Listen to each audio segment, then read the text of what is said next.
өте қатты қиналғанда, немесе бір нәрседен қатты қорыққан кезде, немесе әсіресе белгілі бір адамдардан қатты қорқып, мысалға сіз жұмысқа бара жатсыз, сол жұмыстағы бір бастығыңыз өте қатал, немесе жаңағындай бір орынсыз сізге сөгіс айтып, орынсыз ұрсуы мүмкін, осындай бір адамнан қатты сескеніп қорқып тұрсыз ба?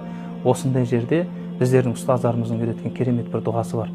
Және ұстаздарымыз осы дұғаны айтқан кезде былай деп айтатын еді. Бұл дұға мужарраб деп айтатын еді. Мужарраб деген сөз қазақшаға аударған кезде тәжірибеден өткен.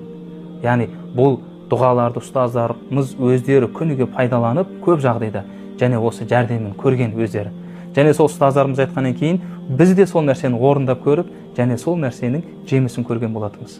Ондай болса бұл дұға Бисмиллахиллази ла ядурру ма'a исмихи шай'ун фил арди ва ла фис сама'i ва хувас сами'ул алим.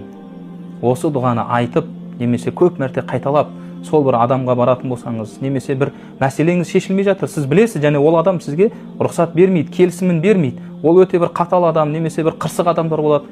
Осы дұғаны көп айтып сол жерге баратын болсаңыз, сол адамның 100%-ға өзгерген байқайсыз.